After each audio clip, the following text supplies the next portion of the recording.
popular. Bismillahirrahmanirrahim. Assalamualaikum warahmatullahi taala wabarakatuh. Kita mula dengan umul kitab Al-Fatihah. A'udzubillahi minasyaitonirrajim. Bismillahirrahmanirrahim. Alhamdulillahirabbil alamin, arrahmanirrahim, maliki yaumiddin.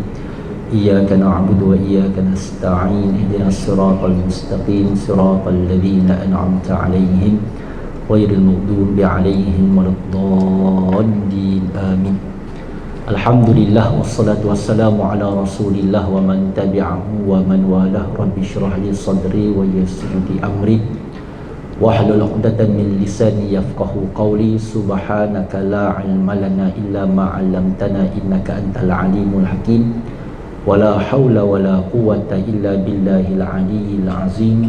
Amma ba'du. Terima kasih kepada Cik Azam, seterusnya pegawai-pegawai lembaga hasil dalam negeri LHDN, tuan-tuan puan-puan yang dirahmati lagi dikasihi Allah Subhanahu wa taala. Berapa lama ni Cik Azam? Jangan, tak kerja. InsyaAllah. Pertama saya panjatkan setinggi syukur kehadrat Allah Subhanahu wa taala, limpah kurnia yang Allah berikan dapat kita bertemu pada pagi ini dalam sesi kuliah duha. Moga-moga pertemuan kita dalam majlis ilmu ini diberkati oleh Allah Subhanahu wa taala, didoakan oleh para malaikat dengan keampunan dan kerahmatan, dan moga-moga kita sentiasa berada dalam taufik dan petunjuk Allah Subhanahu wa taala, insya-Allah. Lama dah tak datang LHDN ni, sampai Encik Hashim pun dah pencin. Tadi datang-datang tanya Encik Hashim mana? Sebab saya sampai tadi kat parking, saya buka handphone, saya cari nombor Encik Hashim dulu. Sebab dia je yang sebelum-sebelum ni jemput saya. Kan nombor dia saya simpan lagi. Dengan Tuan Haji Yaakob yang dah pindah Kipoh tu. Tu lagi lama dia pencin. Dua orang ni je, orang LHDN yang sebelum ni ada selalu jemput saya, nombor telefon dia ada pada saya. Saya buka tapi nak telefon, nanti dulu lah. Dia macam asal kat bawah. Nak ceritanya lama dah sungguh saya tak datang LHDN ni. Jadi Alhamdulillah pagi ini dapat bersama dengan tuan-tuan dan puan-puan, tetapi kadang-kadang mengikuti juga ustaz-ustaz yang ceramah di LHDN ni dekat FB ke, kadang-kadang yang diorang share-share ada ceramah-ceramah. Alhamdulillah majlis ilmu di LHDN ni sentiasa ada, dan moga-moga dengan majlis ilmu ini sentiasa Allah berikan keberkatan kepada tuan-tuan semua. Jadi tuan-tuan yang dirahmati lagi dikasihi Allah Subhanahu wa taala, 6 tahun saya berhijrah ke Kuala Lumpur, dah tinggalkan bumi negeri Johor, Darul Ta'zim ni. Saya masuk dalam industri halal.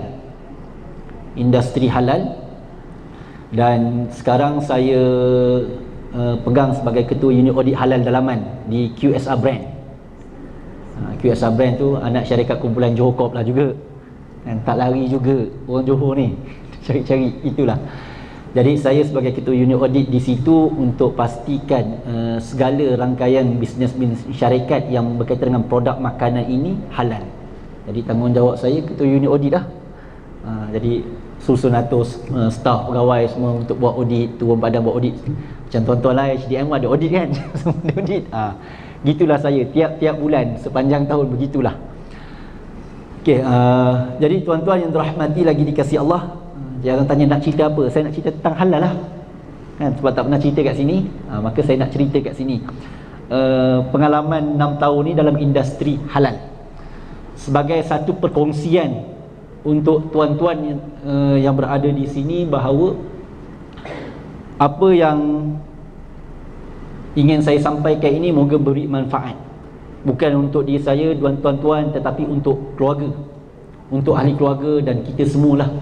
Sebab tuntutan halal ini bukanlah suatu perkara yang sunat. Tuntutan halal bukan suatu perkara yang harus, tetapi halal ini adalah satu kewajipan. Sebab itu Allah Subhanahu wa taala berfirman dalam Al-Quran surah Al-Baqarah ayat 168. A'udzubillahi minasyaitonirrajim. Bismillahirrahmanirrahim. Ya ayyuhan nas, kulu mimma fil ardi halalan tayyiba wala tattabi'u khutuwati syaitan innahu lakum aduwwum mubin. Sadaqallahul azim. Allah berfirman, wahai manusia, makanlah yang halal lagi baik. Allah kata makanlah yang halal lagi baik daripada apa yang terdapat di bumi ini. Dan janganlah kamu ikut langkah-langkah syaitan, sesungguhnya syaitan bagi kamu adalah musuh yang nyata. Sadaqallahul azim. Dalam ayat ini Allah Subhanahu wa taala menyuruh kita ataupun memerintahkan kita nak makanlah apa yang terdapat di bumi. Tetapi Allah Subhanahu wa taala bagi tahu kepada kita dalam soal makan dan minum ini, Allah kata halalan thayyibah. Mesti makan benda yang halal dan baik. Kenapa kena makan halal dan baik? Pagi tadi saya kuliah subuh di Austin Perdana. Ni daripada Austin Perdana tuan-tuan. Habis kuliah subuh, sarapan, tengok jam dah pukul 8. Okey, kita kata bersurai. Dah sarapan, terus datang sini. Pagi tadi saya ceramah di Austin Perdana, saya kongsikan satu doa. Doa yang Nabi baca setiap pagi selepas subuh. Lepas sembahyang subuh, Nabi akan baca satu doa. Hadis riwayat daripada Ummi Salamah radhiyallahu anha, isteri Nabi, Ummul Mukminin. Dia berkata bahawa Nabi sallallahu alaihi wasallam akan baca doa ini selepas sembahyang subuh setiap pagi. Apa doa dia? Allahumma inni as'aluka ilman nafi'ah wa rizqan thayyibah wa amalan mutaqabbalah. 3 permintaan Nabi di pagi-pagi hari dengan Allah Subhanahu wa taala. Ilmu yang bermanfaat, rezeki yang baik, amalan yang diterima oleh Allah, mutaqabbalah. Saya nak kaitkan doa ini dengan perintah Allah supaya kita ini makan benda yang halalan thayyibah. Kenapa perintah ini penting? Sebab apa Nabi berdoa seperti itu di siang hari ataupun di awal pagi? Sebab Nabi tahu kita ni celik-celik mata nak pergi cari duit, celik-celik mata nak cari rezeki keluar. Betul tuan-tuan kan? Nak bekerja. Jadi Nabi minta dengan Allah Subhanahu wa taala agar kehidupan kita ini dalam soal rezeki, sebelum rezeki lagi, mestilah kita mengetahui tentang ilmu yang nafi', ilmu yang bermanfaat. Ilmu yang bermanfaat ni maksudnya ilmu berkaitan dengan kehidupan kita, berkaitan dengan syariat kita. Kita kena tahu apa yang halal, apa yang haram, apa yang boleh, apa yang tak boleh. Sebab itu Nabi doa sebelum rezeki ilmu dulu. Supaya apa? Supaya rezeki yang kita dapat, rezeki yang dipandu dengan ilmu yang betul. Berapa ramai orang keluar rumah pagi-pagi nak cari rezeki, tetapi tidak dipandu. Tidak dipandu oleh Allah, rezekinya halal haram dia langgar je. Dia tak dipandu dengan ilmu yang betul, sama ada rezekinya betul ataupun tidak, halal ataupun haram, dia tak ambil kisah. Sebab itu Allah Subhanahu wa taala beritahu kita kalau nak makan, makan yang halal lagi baik.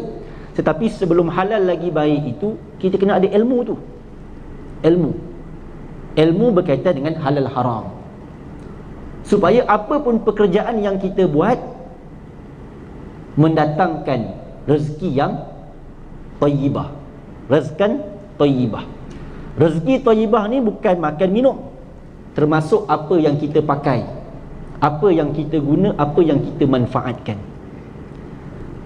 Tuan-tuan, dalam satu hadis yang lain, Nabi SAW menceritakan bagaimana seorang lelaki yang datang daripada pemusafiran yang jauh. Nabi tengok pakaiannya dah berdebu, maksudnya ada debu pasir daripada padang pasir berjalan, tuan-tuan. Kemudian Nabi lihat dia berdoa, angkat tangan, ya Rabbi, ya Rabbi.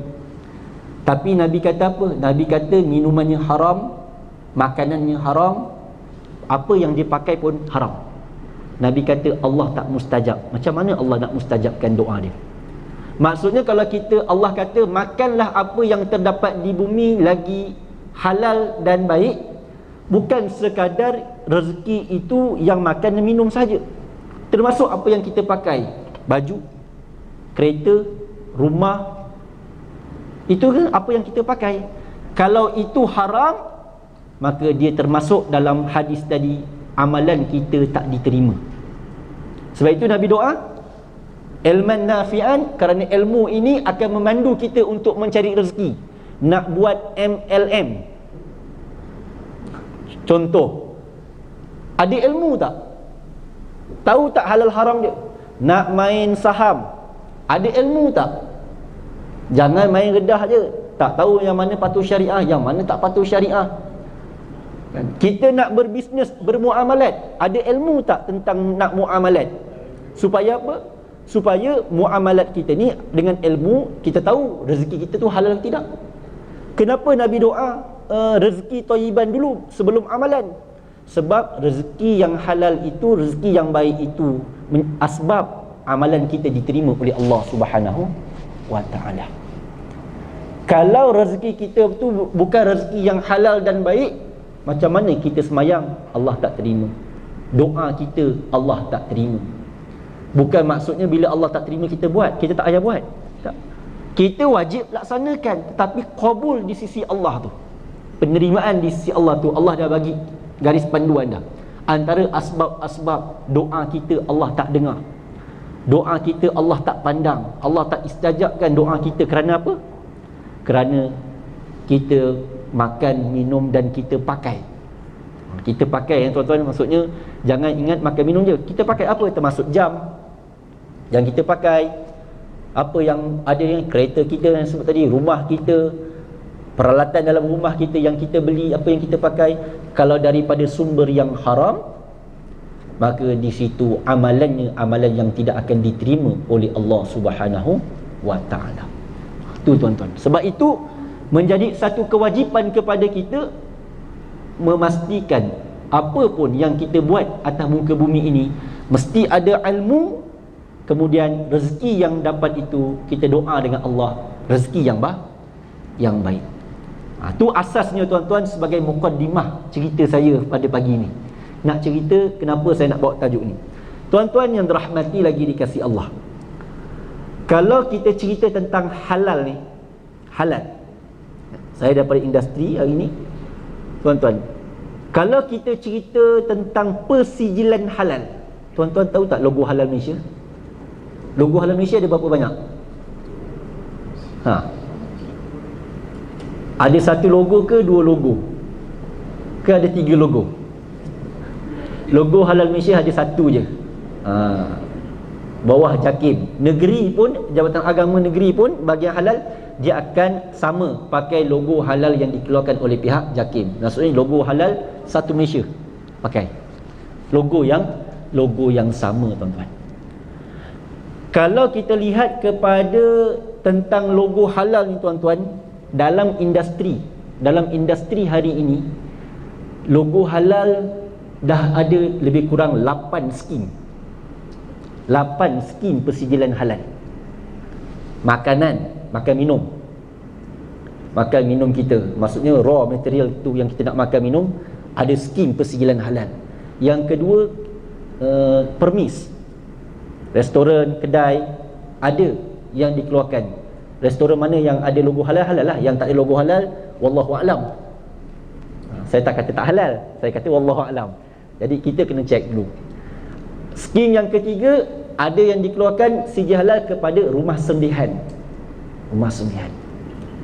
Skim yang keempat, antaranya kosmetik. Ni kosmetik, orang perempuan pakai kosmetik. Dekat sini popularnya apa? LHDN ni. Wanita-wanita LHDN ni popularnya kosmetiknya apa? Pakai MK Masya Allah. MK ke apa tuan-tuan pakai? Kosmetik ada persijilan halal. Nanti saya nak cerita ni, nak kongsi. Ada persijilan halal sekarang pada ubat-ubatan. Ada persijilan halal yang dikeluarkan logistik. Nanti saya nak share, tuan-tuan. Tuan-tuan suka delivery tak? Sini kerap tak lunch delivery? Foodpanda ke, Grab ke semua keluar pergi beli makan? main call je, pakai Grab, pakai Foodpanda ke ataupun delivery. Ni ada skim logistik tuan-tuan. Di sana ada skim persediaan halal barang gunaan. Barang gunaan ni macam mana? Filter air, berus cat, barang gunaan, tu ada skim tu. Nanti saya nak share dengan tuan-tuan. Ni nak baru cerita mukadimah ni, cerita awal tu. Dan ada skim persediaan halal, dia lebih kepada OEM produk. Ni mungkin skim-skim yang ada. Tuan-tuan, pertama saya nak share dengan tuan-tuan dalam halal ni. Sebab ketika saya buat audit, daripada skim-skim yang JAKIM buat ni, saya terlibat lebih kurang dalam 6 skimah lebih kurang, tuan-tuan, yang saya kena buat audit, spot check. 6 skim. Jadi yang pertama tentang barang guna raw material, bahan-bahan yang kita makan hari ni. Menjadi tanggungjawab kita ni tuan-tuan sangat penting. Kita orang awam lah, kita kata kita orang awam, bukan kita pergi cek kilang, kita tak tengok kilang buat macam mana. Menjadi tanggungjawab kita orang awam ni mengambil peri penting tentang logo dan persediaan halal kepada semua produk makanan. Kenapa? Pertama, saya nak share bahawa pengeluar di Malaysia kebanyakannya syarikat-syarikat bukan Islam, tetapi pengguna di Malaysia Islam paling ramai, majoritinya, khususnya di Semenanjung ni. Jadi di situ ada supply and demand. Betul? Kalau tuan-tuan sebagai pengguna ada demand, tuan-tuan nakkan CJ halal, agak-agak industri dia ambil tak CJ halal?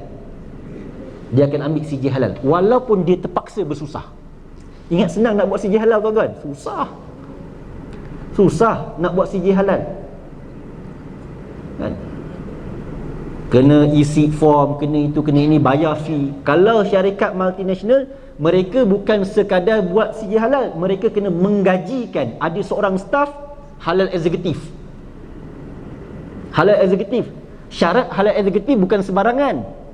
Dia membuka peluang kepada pelajar-pelajar lepasan pengajian Islam. Syarat halal eksekutif tu, JAKIM akan kalau buat audit, dia tanya, siapa halal eksekutif? Ni halal eksekutif. Apa kelayakan dia? JAKIM menetapkan mesti ada kelulusan pengajian Islam dan juga melalui kursus yang dibuat oleh JAKIM, kursus halal eksekutif. Maksudnya ramai ustaz-ustaz hari ni terlibat dalam industri. Saya baru ni HDC, bawah MITI, kita buat kursus pendedahan halal kepada pelajar-pelajar Al-Azhar. Buat tim pelajar Azhar kan, balik PKP ni ramai balik, kita training dorang, bagi kursus kat dorang macam mana nak jadi seorang halal eksekutif yang terlibat dalam industri. Bukan kerja ustaz hari ni semata-mata nak berebut jawatan kat Jabatan Agama je. Kan berapa ramai boleh kerja jabatan agama? Berapa ramai nak rebut jawatan jadi imam masjid? Budak tahfiz pun ramai. Jadi sekarang ini dalam industri, kalau anak tuan-tuan ambil pengajian Islam hari ni, ada ruang dalam industri. Masuk dalam industri satu cabaran yang lain daripada yang lain untuk anak-anak yang terlibat dalam pengajian Islam. Banyak tuan-tuan. Di antara peluang pekerjaan dalam industri halal hari ni, memang kilang yang nakkan persediaan halal yang bersifat berskala besar, multinasional punya kilang, memang wajib mereka menggajikan ada seorang staff. Lepas tu mereka kena bayar lagi yuran kan? Yuran persediaan halal bukan suatu perkara yang mudah. Tetapi kita ni sebagai pengguna, kitalah menjadi pendesak. Kalau kita sebagai pengguna tak demand tentang CJ halal, tuan-tuan ingat agak-agak syarikat industri nak ke CJ halal? Dia kata membazir je, aku nak bayar gaji budak ni lagi, ijazah dah berapa kan, mau-mau 2,500. Betul? Lepas tu bukan sekadar dia, lepas tu nak kena bayar CJ halal lagi, lepas tu nak entertain auditor lagi. Nampak tuan-tuan? Dia bergantung pada kita pengguna. Ini dalam industri. Kalau kita pengguna tak ambil peri penting tentang soal halal, mereka fikir untung. Mereka akan fikir untung. Malah ada industri yang mereka ambil CJ halal ni pun sebab nak profit. Dia kata ada halal make profit, boleh buat untung. Sebab apa? Orang yakin produk dia, maka dia ambil halal ni bukan kerana kewajipan. Itu kena faham. Syarikat Bumi Putera orang Islam dia ambil halal kerana apa? Kewajipan, tuntutan. Tetapi kalau yang bukan Islam dia ambil halal kerana apa? Kerana CJ halal tu boleh lakukan produk dia. Boleh lakukan produk dia. Ini dalam industri macam tu tuan-tuan. Sebab itu banyak barang-barang gunaan, khususnya makanan, kitalah sebagai pengguna utama, kita kena jadi pendesak yang kuat. Pastikan apa yang kita nak beli mesti ada CJ halal. Tuan-tuan tengok makanan hari ni, coklat, gula-gula, aiskrim yang anak-anak kita makan, yang kita belikan, ada tak CJ halal? Marshmallow kita belikan anak-anak kita macam-macam, ada tak CJ halal? Sedangkan itu semua produk-produk yang kita anggap kritikal. Saya dulu kerja Jabatan Mufti, benda ni masuk halal ni setahun juga tuan-tuan nak menghafal benda-benda tu. Setahun juga pergi tanya dengan kawan-kawan food tech, belajar dengan staff-staff food tech ni. Belajar tentang duduk makan je, dia cerita tentang food tech dia kan. Ni wah, patut ustaz tahu tak benda ni? Aku tak tahu. Dia ajar ni benda ni macam ni. Pergi training tuan-tuan nak faham benda ni. Rupanya wow, luar biasa hari ni dalam industri. Industri hari ni berkembang begitu pesat tuan-tuan. Benda yang kita tak terfikir pun, tapi benda itulah yang kita makan kadang-kadang. Benda itulah yang kita makan. Dalam industri makanan kan, berapa banyak produk-produk yang kita sebut sintetik. Produk sintetik yang dia kata perisa ayam, tapi bukan ayam. Yang perisa daging, bukan daging. Perisa babi, bukan babi. Tetapi tetap haram lah, sintetik. Banyak tuan-tuan. Yang kita tengok kita makan apa, macam tuan-tuan makan oden tak? Oden kat Family Mart tu kan. Kan makan produk macam nugget semua tu kan. Terus steamboat, rasa udang, rasa ketam, rasa apa, produk-produk surimi tu sintetik. Sebab itu penting kita kena faham kan, fishball, fish cat tu dia letak apa, nak tambah protein, nak tambah kenyal. Ada yang pakai plasma sel darah. Cuba tengok dalam industri, baca tuan-tuan, apa tu plasma.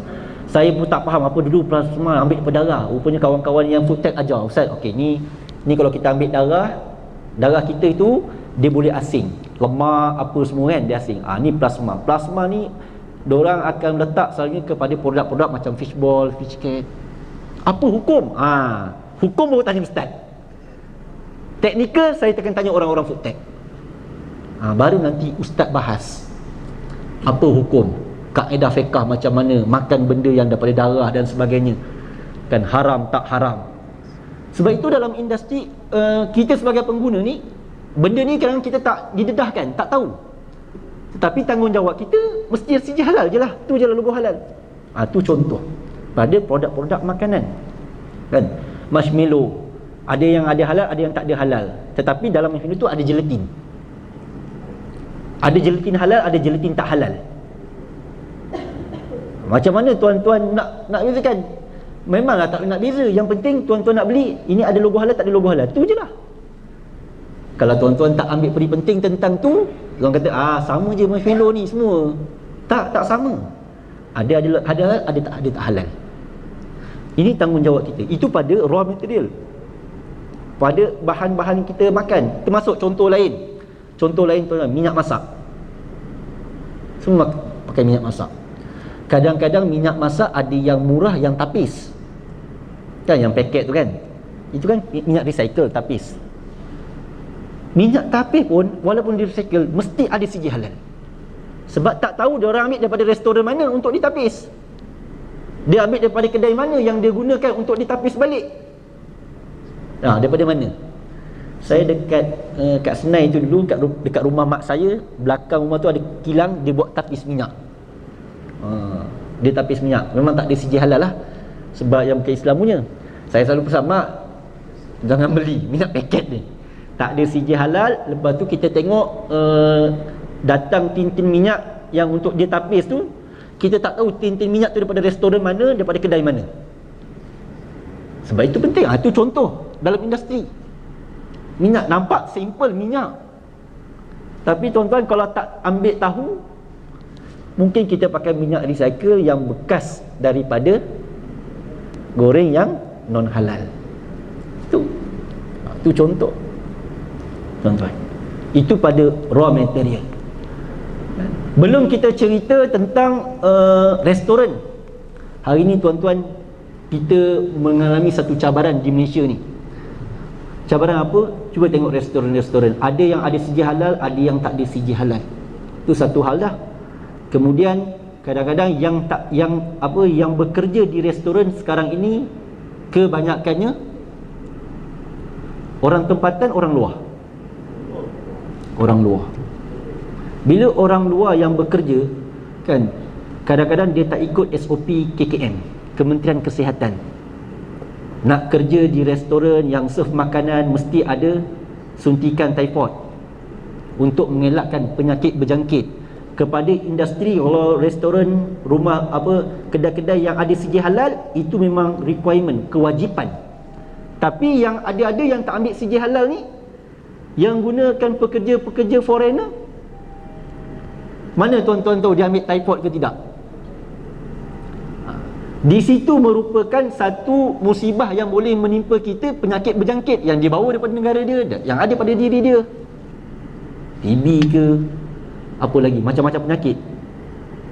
Itu contoh di rumah-rumah, di restoran-restoran, di kedai-kedai yang kita makan. Samalah kita makan contoh restoran. Tuan-tuan, zaman kita hari ni, kan, yang muka Jawa nak jadi Korea, nak makan Korea. Yang muka Jawa, muka Banjar, muka Bugis, tapi nak makannya macam Jepun. Macam-macam kan. Nak makan, ya, semua tak nak makan dah. Dah tak nak makan dah. Kalau yang Bugis ni tak nak dah, burasak-burasak ni. Yang Jawa ni tak pandang dah, ungkep-ungkep ni, kan. Semua dia nak, yang dia pandang, kan, sushi-sushi. Walaupun hidung ke Jawa. Tuan-tuan, tapi dia tahu tak, ada yang ada halal, ada yang tak halal, kan. Kalau Sushi King, saya tak kisah, saya tak takut. Sushi King di antara syarikat yang ada persetujuan halal. Saya kenal halal eksekutif dia, sahabat saya. Tapi kalau kedai-kedai yang buat sushi juga yang lain, yang tak mohon persetujuan halal JAKIM, macam mana? Saya tak kata tak halal, tetapi status dia mabaina, di antara yang kita boleh ragukan. Sebab apa? Macam-macam dia pakai. Serikir tu yang macam apa, arak dan sebagainya. Itu kita tahu, tuan-tuan. Itu kepada premis-premis makanan. Macam saya sebut tadi, kalau kita lihat, kalau di Kuala Lumpur, kalau dekat JB ni ada juga lah Tulang, kadang-kadang naik signboard restoran no pork no lard. Betul? No pork no lard. Habis kau boleh makan no pork no lard. Saya pernah pergi Pening, cari restoran, tuan-tuan, takut juga kan kat Pening tu kan, sebab banyak jenis. Lepas tu tanya dengan orang, dia kata ada bang kat belakang. Halal ke? Saya kata saya tak pasti ada CJ halal, tapi no pork no lard. Senang je kan, halal no pork no lard, kan. Tak pakai babi, tak ada lemak babi, boleh lah. Boleh ke makan? Dia kata boleh, kan, sebab no pork no lard. Habis arak, dalam masakan tu letak arak. Ni tuan-tuan, kita kena fikir. Itu pada premis. Sebab itu nak masuk mana-mana premis makanan, kena fikir tentang soal ada tak premis tu CJ halal. Kalau kita tak fikir, masuk je lah. Boleh kalau kita tak nak. Contoh kalau kedai-kedai Melayu yang kita dah kenal, yang kita tahu, kan, makcik-makcik yang jual nasi lemak kat kampung, goreng pisang dan sebagainya, yang kita dah kenal dan kita yakin dengan makcik tu, kan, pakcik yang jual tu, tak apalah. Tapi kalau yang lain-lain yang berskala besar-besar ni, tuan-tuan, kadang-kadang restoran-restoran yang mana untung, profit tu yang diletak dekat depan, tu tuan-tuan kena jagalah. Tuan-tuan kena jaga, kena ambil perhatian. Saya kalau masuk restoran, lepas saya terlibat dengan industri ni, saya ada satu fobia sikit kalau masuk restoran. Takut. Sebab saya buat audit. Bila kita buat audit tu, kilang ayam jenis macam mana yang aku tak masuk dah. Daripada Semenanjung sampai ke Sabah Sarawak, saya dah banyak pergi kilang ayam. Daripada Malaysia dekat Kemboja, saya dah pernah masuk kilang ayam. Di Brunei saya dah masuk kilang ayam. Saya dah pernah pergi Singapura, saya dah masuk kilang-kilang ayam. Berapa kilang ayam di Singapura. Dah tahu dah macam mana yang eloknya, yang tak eloknya, yang betulnya, yang tak betulnya, walaupun Melayunya. Tuan-tuan, kita dah tengok dah, menjadikan kita takut. Jadi kalau saya nak masuk sebuah restoran, salah satu sikap saya, kalau isteri saya, dia tahu dah, turun-turun nak pergi masuk tandas dulu. Saya akan pergi masuk tandas, tengok sampai ke belakang. Agak-agak tak berkenan, keluar. Sebab kita kena jadi mata-mata lah, pemerhati. Sebab apa yang kita nak makan, kita bimbang, tuan-tuan. Ni COVID-19 ni kerana apa? Virusnya daripada makan. Makanan, tuan-tuan. Sebab tu je bila kita pula trend kita hari ni makan benda luar banyak. Makan semua nak benda canggih-canggih. Jadi itulah dia kata cabaran kita hari ni. Sebab itu tanggungjawab tuan-tuan lah. Nak pergi mana, pergi premis mana-mana, mesti cari yang CJ halal. Tengok RNR sekarang, Plus buat kerjasama dengan JAKIM. Nak pastikan kedai-kedai dekat Plus RNR ada CJ halal. Banyak dah RNR, kedai-kedai kecil tu ada CJ halal di RNR. Sebab apa? Nak ambil peri penting. Sebab kita tak tahu pembekal dia siapa. Pembekal di sebalik. Kita makan sekejap lah, ungka, ayam masak lemak. Ayam tu mana? Daripada mana ayam tu datang? Itu contoh, tuan-tuan. Restoran. Pembekal rumah-rumah sembelihan hari ni, tuan-tuan, berapa banyak ayam disembelih di Malaysia setiap hari? Satu hari ayam yang diperlukan di Malaysia ni 2 juta ekor. Tak cukup 2 juta ekor ni kan, demand banyak, supply kurang, harga naik lah. Betul tak? Itu kan teori ekonomi. Ayam tak ada je, mulalah peniaga naikkan harga, tuan-tuan. Tapi kita tahu tak, daripada 2 juta ekor ayam yang disembelih setiap hari, 1 juta, tuan-tuan, tak tahu status dia. Kenapa saya kata macam tu? Tuan-tuan boleh buka lah akhbar-akhbar sebelum ni, statistik daripada Kementerian Pengguna dan sebagainya.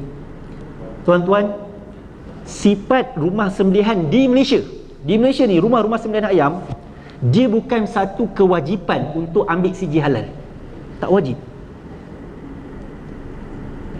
Kita tak ada satu akta yang mewajibkan rumah-rumah sembelihan ayam di Malaysia yang nak dibuka wajib kena ada CJ halal. Tak wajib. Dia just veterina kena check lah, lepas tu PBT. Tapi halal, kau nak ambil, tak nak ambil tak apa. Sifat dia macam tu. Dia tak sama dengan daging import. Produk daging import daripada Brazil, daripada China, daripada New Zealand ke daripada Australia masuk ke Malaysia, dia kerajaan mewajibkan daging-daging import semua ada CJ halal. Tak ada CJ halal, reject. Tapi daging dalam negara yang diproses dalam negara, tak wajib rumah-rumah sembelihan itu ada CJ halal. Itulah cabaran sekarang ni. Kalau orang tanya saya kata kadang-kadang makan daging import ni lagi selamat daripada aku makan daging fresh. Takut daging tu pun, lembu tu pun lembu curi. Takut macam tu kadang-kadang, tuan-tuan. Nak waktu-waktu tertentu kan, balik dengar cakap, Ustaz, lembu saya kena curi. Lembu kena curi lembu kena curi, memang takutlah kita. Takut termakan syubhah, tuan-tuan. Bayangkan. Sebab itu rumah-rumah sembelihan di dalam Malaysia kan, ada yang ada CJ halal, ada yang tak ada CJ halal. Jadi tuan-tuan lah sebagai pengguna nak beli ayam, tahu tak ayam tu ada CJ halal ke tidak, daripada rumah sembelihan mana. Walaupun tuan-tuan beli dekat mana, pasar raya, belilah daripada mall-mall pasar raya mana, tanggungjawab tuan-tuan kena tahu pasar raya ni jual ayam daripada rumah sembelihan yang ada CJ halal pun tak, ataupun tak ada. Macam mana cara dia? Tuan-tuan sampai dekat pasar raya, tuan-tuan kena tengok ada tak logo dan CJ halal.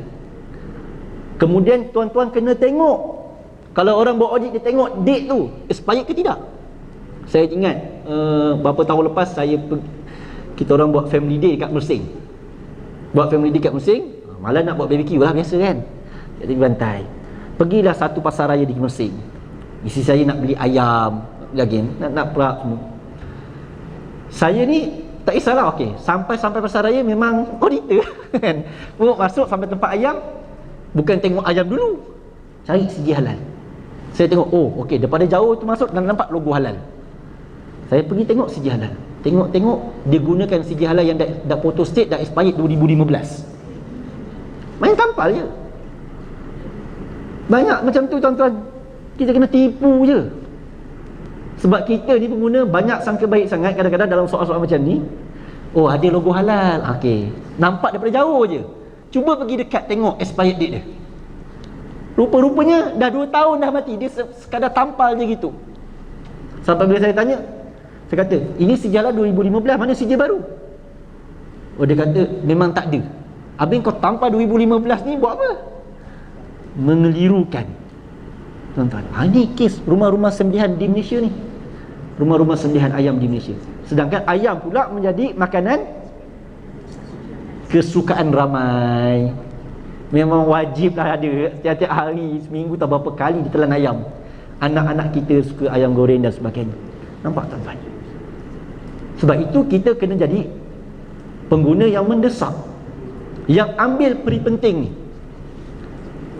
Kalau tuan-tuan tengok pula berapa banyak rumah sembelihan ayam yang dikuasai oleh yang dikuasai oleh orang Islam. Cuba kira. Boleh kira tuan-tuan. Boleh kira. Kalau QSR brand yang supply ayam kepada KFC, ayam mas, baru ada 3 plant. Bandar Tenggara, Pulau Pinang, Port Klang. Itu pun satu hari tak sampai 200,000 ekor. Sedangkan permintaan di Malaysia 2 juta setiap hari, untuk keperluan 30 juta rakyat Malaysia. Jadi akhirnya dia kembali kepada tuan-tuan, kita sebagai pengguna nak pastikan apa yang kita makan itu ayam yang sembelihnya betul. Belum cerita lagi dalam industri. Ada orang tanya, Ustaz, dalam industri ni macam mana disembelih ayam, Ustaz? Ayam beribu kan, beribu tuan-tuan, satu hari. Bandar Tenggara ayam mas tu kan 40,000 tuan-tuan satu hari. Bukan sikit-sikit, bukan 200-300 ekor kan? Puluh ribu. Macam mana disembelih? Dalam industri ada guna kaedah stunning, ada guna kaedah kon ayam tu. Ayam dia letak dalam satu kon macam cawan ni, sifat dia kon macam ni, kepala ayam keluar hujung ni je. Jadi kita mudah nak sembelih sebab ayam tu kita grip dia. Ada industri dia tak guna kaedah tu, dia guna kaedah stunning, water bath stunning, air yang ada arus elektrik. Jadi ayam dia gantung, kepala ayam tu kena dekat air. Letih ada tuan-tuan, air ada arus elektrik. Jadi dia akan lemah, kemudian mempermudahkan penyembelih untuk menyembelih. Fatwa memang ada. Kalau tuan-tuan tanya fatwa, ya, fatwa kebangsaan, fatwa Malaysia, ia membenarkan. Tetapi dengan syarat ada voltan dia, kadar dia, air tu pula dia punya bekas dia, berapa lama ayam tu, kepala ayam tu masuk dalam tu, berapa second masuk. Tapi ada juga yang tak amanah, dia nak cepat, ulah voltan tu tinggi kan, mati terus. Ada berlaku. Ni kawalan. Itu dalam industri tuan-tuan, ada pakai voltan macam tu. Jadi menjadi tanggungjawab kita lah. Akhirnya dia akan kembali kepada kita, sejauh mana kita sebagai pengguna ini ambil peri penting tentang soal macam tu. Kalau tuan-tuan dalam Malaysia, ni saya nak promote saya. Dalam Malaysia hanya syarikat ayam mas yang tak guna stunning, tak guna kaedah stunning. Yang lain dalam Malaysia ni, kalau yang besar-besar yang berpuluh ribu sembelih satu hari, kebanyakan menggunakan kaedah stunning. Kenapa ayam mas tak gunakan kaedah stunning? Sebab itu lebih meyakinkan. Mati memang kerana sembelih. Kalau ada dua kaedah, pertama dia stunning baru dia sembelih, boleh jadi kalau kawalan yang tak betul, ayam tu mati bukan kerana sembelih tapi kerana kerana stunning tadi, kerana genjatan arus elektrik dari dalam air tadi. Ini berlaku. Saya pernah buat audit tuan-tuan. Kan, ayam kena stunning, kita angkat ayam tu. Sebelum nak uji stunning air tu arus dia kuat ke tak kan. Nak letak tangan kita tak berani lah kan. Kita bertakut kan aku yang kena renjatan. Jadi lepas ayam tu kena, kita angkat ayam tu letak bawah. Kalau renjatan air tadi tak berapa kuat, dia ikut kadar voltan yang fatwa benarkan, Malaysia standard benarkan, dalam masa 2 minit ayam tu mesti boleh bangun balik. Ayam tu mesti boleh bangun balik. Pernah tuan-tuan kita letak bawah, tak bangun-bangun ayam. Sebab apa? Voltan tu kuat. Ini berlaku dalam industri tak? Berlaku dalam industri. Sebab tu kena hati-hati. Kita kena hati-hati dalam membeli ayam. Anak tuan-tuan suka makan ayam. Itu dalam industri. Saya dah cerita tadi, raw material, permis dan juga rumah-rumah sembelihan. Tuan-tuan, kalau kita cerita tentang kosmetik dalam industri halal, Datuk Siti Nurhalizah Aikon Jakin. Kenapa dia jadi Aikon Jakin dalam industri? Sebab kosmetik dia ada CJ halal. Tuan-tuan tengok, kalau dekat billboard, kalau ada lah, kalau kat kita tu ada, tengok Datuk Siti Nurhalizah Aikon halal dalam kosmetik, sebab produk dia ada CJ halal. Ada CJ halal. Yang tak ada CJ halal macam mana? Pandai-pandai tuan-tuan lah fikir. Apa ada dalam produk tu? Apa ada dalam produk kecantikan? Hari ni kalau orang dulu pakai produk kecantikan, nak putih kulit, semua nak buang jeragat, pakai bedak sejuk, tepek-tepek, daun jambu batu kan. Kisah itu orang dulu-dulu. Orang sekarang dia tak nak dah main tepek-tepek ni. Dia pakai suplemen skin suplemen kan. Makan kulit cantik, makan kulit putih. Dia nak makan, nak mudah je, tak nak main tepek-tepek dah ni. Makan tablet je. Skin supplement ni buat pakai apa? Apa kandungan dia? Tuan-tuan kena tahu. Memanglah dia kadang-kadang dia kata, dia sebut yang asas-asas, tapi yang lain-lain yang lain-lain macam mana? Kena tahu tuan-tuan. Dalam industri kosmetik macam-macam dia letak. Kalau di negara barat macam-macam, placenta, uri bayi pun dia guna. Uri bayi. Tapi alhamdulillah Malaysia tak benarkan. Kalau daripada dia pakai uri bayi tu, dia ada market tuan-tuan. Kalau tinggal dekat hospital tu, dia boleh jual. Sebab apa? Ada market untuk produk kosmetik. Itu contoh uri bayi. Nak ceritanya dalam industri. Jadi pakai gincu tuan-tuan telan tak? Telan makan, kan hilang. Tadi sebelum sampai office dah tanya kat rumah kan. Tuan-tuan tanya gincu kan ke buah kana? Kan gincu kan bukan asam kecut. Ya, asam merah. Pakai gincu. Nanti kejap lagi sampai office kan, masuk pantry sarapan pagi, dah hilang, tanya lagi. Mana pergi? Maksudnya tuan-tuan telan. Halal ke tak halal gincu tu? Ada tak logo halal? Itu dalam kosmetik kena ambil tahu. Tuan-tuan memang kena ambil tahu. Sebab banyak produk-produk kosmetik ini macam-macam campuran hari ini. Sebab nak putih, nak gebu, nak kulit tegang, kan? Macam-macam. Kena ambil tahulah produk-produk kosmetik. Naklah kita sekarang ni produk-produk kosmetik, selain daripada tempatan, kita import produk kosmetik. Dalam dunia, di antara kosmetik yang popular ni Korea. Korea, tuan-tuan. Tapi apa kandungan dia tu? Halal ke tak halal? Tuan-tuan kena tahulah. Sebab tu perlu cari produk-produk kosmetik yang ada persijilan halal. Hari ni bila sebut kosmetik, baru ni saya ditanya tentang sulam bedak. Kan? Sulam bedak. Saya kata, tak sakit ke nak buat sulam bedak tu? Dia kata, senang ustaz pakai sulam bedak ni. Kau budak-budak perempuan lah, dia kata. Saya kata, sulam bedak ni macam mana? Kau dah pakai bedak, kau nak sulam bedak lagi macam mana? Kita jadi orang lelaki ni pening. Orang perempuan ni punya kecantikan. Sulam bedak ni dia boleh masukkan bawah kulit. Dia cocok ni, boleh masuk bawah kulit. Jadi dia kata, nanti suami saya senang, dia tak payah nak tunggu saya make up pakai bedak lama-lama. Memang dah muka tu macam berbedak je. Sulam bedak. Saya nak fahamkan benda ni tuan-tuan, berapa orang perempuan yang saya tanya, macam-macam versi saya dengar. Saya kata, oh, aku tak boleh keluarkan pandangan lagi. Sebab apa? Yang ni cakap macam ni, yang ni cakap macam ni. Saya kata kena pergi tengok ni, kena cari mana pusat-pusat kosmetik yang ada buat sulam bedak. Nak tengok betul-betul macam mana dia buat sulam bedak agaknya. Lepas tu saya tanya dengan adalah rakan-rakan perempuan, saya kata, habis nak buat ke? Itulah tengah cari hukum dulu. Dia kata, kalau ustaz kata boleh, nak buat juga. Wah, nampak tuan-tuan, bukan senang ni kan. Aku jatuh hukum boleh, dia buatnya tak boleh. Yang jatuh hukum ni masalah nanti. Kecantikan macam tu tuan-tuan, macam-macam orang nak buat. Nanti kita bukan cerita peta soal-soal sulam bedak je, soal wuduk punya macam mana. Itu kosmetik. Orang lelaki pakai pomade. Pomade pun sekarang ada segi halal. Ada pomade yang dikeluarkan ada segi halal. Kan? Gincu ke, bedak ke, apa pun barang dandanan diri ini ada segi halal. Tuan-tuan boleh tengok je dekat e-halal Jakim. Search, masukkan je apa tuan-tuan nak tengok. Buka e-halal Jakim, satu-satu produk tu kalau kita ragu-ragu tentang kosmetik, nak tahu ada segi halal tak ada segi halal, tuan-tuan type je gincu. Tengok, boom, keluar senarai.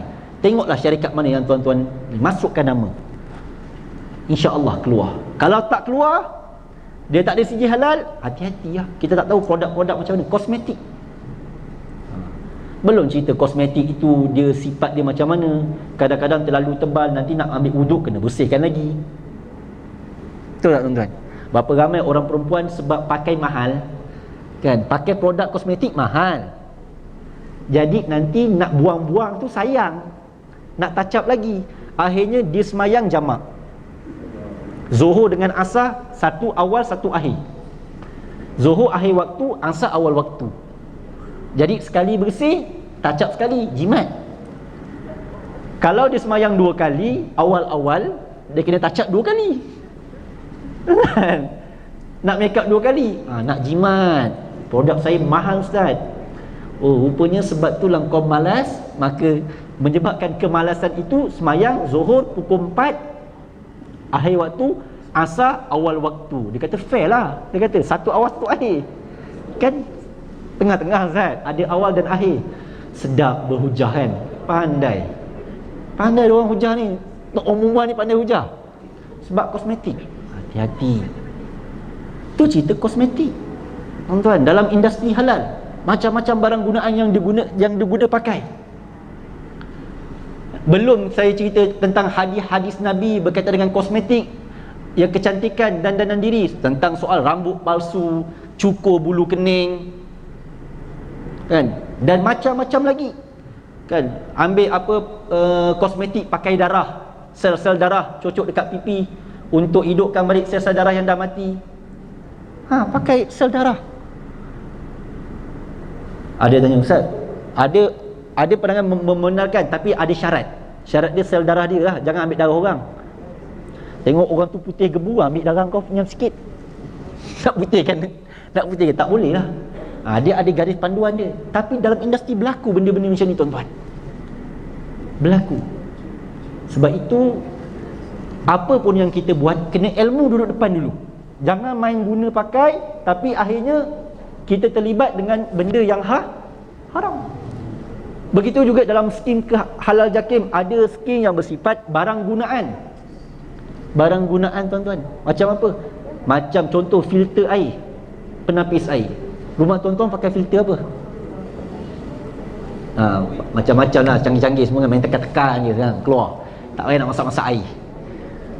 Tuan-tuan, filter air pun di antara barang gunaan yang kritikal hari ni. Terutamanya kalau produk-produk import yang jadi murah-murah tu kan, dia takut dibuat daripada tulang babi. Filter tu, sedimen tu tuan-tuan, takut dibuat daripada tulang babi. Kita check dekat restoran, dekat kilang, filter apa kau guna ni? Tengok. Oh, filter ni. Okey, tengok ada tak sijil halal filter dia. Apa kandungan karbon dalam filter tu? Kami check tuan-tuan. Saya check. Okey, karbon, aktif karbon dia jenis apa? Nak faham. Daripada mana? Ada pakai base pada tumbuh-tumbuhan. Ada yang pakai daripada tulang haiwan. Tulang haiwan tu tulang apa? Kena tahu.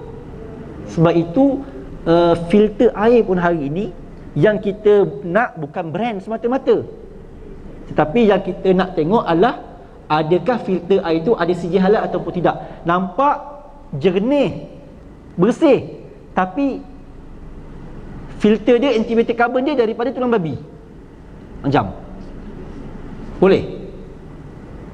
Itu contoh isu dalam industri halal. Sebab itu banyak sekarang syarikat-syarikat yang jual filter ataupun penapis air pun, mereka akan ketengahkan tentang isu penapis air ada sijil halal.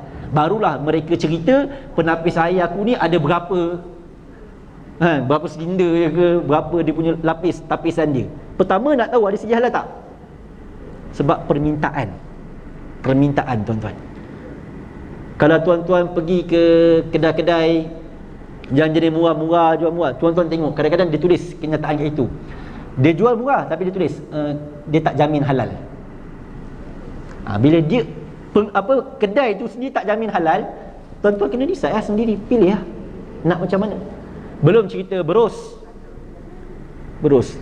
Saya selalu kadang-kadang tegur tentang penggunaan berus ni, ialah kita bukan fikir berus cat tuan-tuan.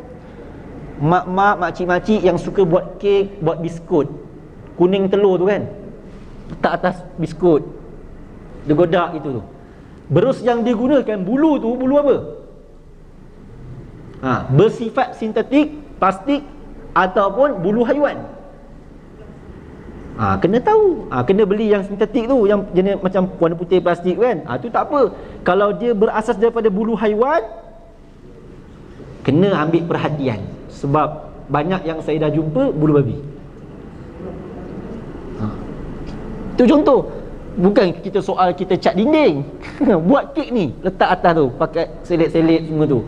Kalau buat kek pun nak krim semua tu kita sapu pakai berus. Kena ingat tuan-tuan, itu barang gunaan. Tentang filter air berkaitan dengan berus. Banyak lagi barang-barang gunaan lain yang JAKIM sijilkan dengan persijilan halal. Logistik hari ini ada sijil halal. Tuan-tuan, penghantaran makanan hari ini, dulu kita cerita logistik ni kita nampak trailer, lori kan hantar besar-besar. Sekarang ni trend zaman kita hari ni, orang nak cepat, semua pakai handphone je order delivery. Okey. Saya nak tanya dengan tuan-tuan. Tuan-tuan boleh pilih restoran mana yang tuan-tuan nak beli kan? Tetapi tuan-tuan tak boleh pilih rider kan? Tuan-tuan tak tahu rider tuan-tuan tu bawa apa sebelum tu. Tuan-tuan tak boleh pilih rider. Tuan-tuan hanya boleh pilih restoran mana tuan-tuan nak beli. Tuan-tuan tengok, oh ni restoran Osman, okey, biasalah lepak sini. Tengok ni, okey, ni Pizza Hut, ni McDonald. Okey, ni ada sejarah. Tuan-tuan boleh pilih menu daripada restoran mana tuan-tuan nak. Tapi rider yang bawa tu tuan-tuan boleh pilih tak? Tak boleh pilih. Tuan-tuan pernah tanya tak rider-rider yang bawa ni, kau ni ambil order main langsam halal haram ke ataupun kau bawa yang halal je? Tuan-tuan, saya pernah jumpa rider yang saya tanya tuan-tuan. Ni memang ada pernah tengok bukti bergambar tuan-tuan. Dalam box yang sama, sebab kadang-kadang dia ambil order tu pick up 2 3 satu order mungkin 2 3 rumah kan dia hantar kan. Kita pernah tengok satu gambar tu, dalam box yang sama ada 2 owner punya tapi 2 menu yang berbeza, satu halal dan satu non halal. Nampak? Saya pernah tanya dengan rider-rider yang bawa ni, yang buat delivery ni, saya tanya, awak bawa yang halal ke yang tak halal? Dia kata, ni jawapan tuan-tuan. Tuan-tuan try tanyalah. Saya tak sebutlah syarikat mana, sebab sekarang ni syarikat delivery banyak. Tuan-tuan jumpa mana-mana budak-budak rider ni, tuan-tuan try tanya dia, awak bawa yang halal ke ataupun yang tak halal, macam mana? Ada rider sebut, saya waktu mula-mula kerja saya dah sign, saya nak bawa yang halal sahaja. Jadi order yang masuk pada dia halal je. Dia kata tu. Tetapi dia kata kalau nak lebih, nak dapat pendapatan lebih, dia kata tak payah bawa je apa pun. Kalaulah customer tu tag masuk order kat dia arak, dia bawa arak. Kalau customer tu kata nak bak putih, Dia pergi kedai tu, bawa bak kutih, lepas tu dia campur dalam box tu, kita nasi ayam. Saya tanya dengan dia, kenapa? Dia kata dia tengok orang lah. Ada budak muda ni, dia tengok orang ustaz. Dia kata kalau kita ambil yang halal sahaja, trip kita tak banyak lah, sebab vendor-vendor yang sign dengan tu tak ramai, tak banyak. Jadi mungkin satu hari kita boleh buat 30 trip. Tapi kalau kita tak kisah, halal pun kita bawa, non halal pun kita bawa, kita boleh kejar sampai 70 trip ustaz. Tuan-tuan boleh kira lah gaji diorang berapa nanti. Ingat yang kerja bawa delivery tu sikit ke? Tak. Sebulan dapat 4-5 ribu boleh dapat. Tapi committed dia lah, dengan disiplin dia. Cumanya soal iman dia tu je. Kita kena tanya kadang-kadang. Ada yang pernah saya tanya, memang dia bawa yang halal je. Ada yang memang kejar trip, kejar duit, dia kata, saya bawa je ustaz, mana-mana. Wah, habis saya kata, habis kalau you letak produk saya order, tiba-tiba ada produk lain, bawa sekali lah. Ini cabaran dalam industri logistik. Kan? Dulu kita hanya cerita, oh dekat pelabuhan order kambing, tiba-tiba datang babi dalam kontena. Tak, bukan dalam kontena je sekarang ni, dalam food delivery yang kecil-kecil ni pun kena ambil peri penting. Kena tahu tuan-tuan, ini cabaran. Sebab saya buat audit, saya tengok benda-benda macam ni berlaku. Itu dalam logistik, tuan-tuan. Belum kita cerita dalam benda-benda yang lain, tentang produk-produk trading, tentang produk-produk yang ubat-ubatan. Tapi ubat-ubatan ni memanglah kita sebut ubat-ubatan ni kadang-kadang dia bukan gunakan, kita katakan produk yang haram, tetapi kadang-kadang isu-isu perbahasan khilafiyah itu ada, darurat itu ada. Itu lain. Tapi yang tak darurat ni, kita sebagai pengguna kena ambil tahu. Ini contoh tuan-tuan. Sebab itu bila Allah kata makanlah yang halal lagi baik, baik tu yang kita nak tengok. Bukan sekadar halal, tapi baik. Baik tu siapa yang menyediakan, siapa yang membawa, macam mana dia membawa, macam mana dia handle. Dan semua itu akan memberi kesan kepada kita sebagai pengguna. Sebagai pengguna. Jadi tuan-tuan yang dirahmati lagi dikasihi Allah, kesimpulan saya nak bawa pada pagi ni satu je sebenarnya. Satu je. Bila saya cerita dengan tuan-tuan pengalaman tu, satu je saya nak bawa. Jadilah pengguna yang sangat-sangat mengambil peri penting tentang soal logo dan persigilan halal kepada semua produk yang kita nak beli. Apa pun tuan-tuan nak beli, carilah. Nak belikan anak-anak makanan ke apa ke, ambil penting benda ni. Ambil penting benda ni. Sebab apa?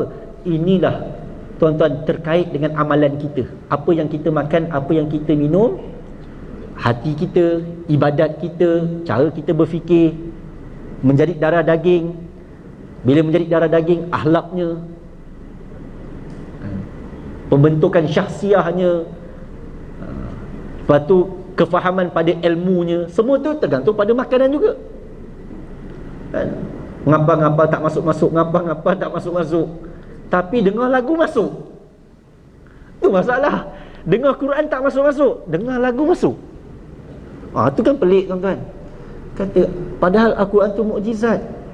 Jadi ini cabaran-cabaran dalam soal makan minum kita ataupun apa yang kita guna pakai di sekeliling kita. Apa yang saya kongsikan pada pagi ini, moga-moga memberi manfaat untuk diri saya dan di tuan-tuan. Mana-mana yang boleh tuan-tuan fikir-fikirkan, ambillah peri penting tentang perkara ini. Dan saya sebut tadi, kita sebagai pengguna, maka kitalah yang sepatutnya mengambil peri penting, sebab kita bukan pengeluar. Kalau saya jadi peniaga, saya fikir untung kalau saya tak ada iman. Tapi kalau saya ada iman, saya akan fikir juga untuk tuan-tuan. Kalau saya jadi peniaga, saya ada iman, saya bukan nak untung je, saya akan fikir nak bagi tuan-tuan makan halal. Tapi kalau tak ada iman, saya hanya fikir untung. Apa tuan-tuan makan, aku tak kira lah halal tak halal, yang penting produk aku laku. Jadi tuan-tuan lah, wallahu a'lam bisawab. Yang baik datang daripada Allah, yang kurang dan lemah itu di atas kelemahan dan kekurangan di saya sendiri. Aku qauli hadza wa astaghfirullah azim li wa lakum Assalamualaikum warahmatullahi wabarakatuh. Bismillahirrahmanirrahim. Fahamnaha Sulaiman wa qulan ataina hukma wa ilma wasakharna ma'a Daud al-jibal yusabbihna wa turkunna fa'ilin ya hayy ya qayyum ya rabb Musa wa Harun wa ya rabb nabiyina Muhammad sallallahu alaihi wasallam alaihim ajma'in walhamdulillahi rabbil alamin.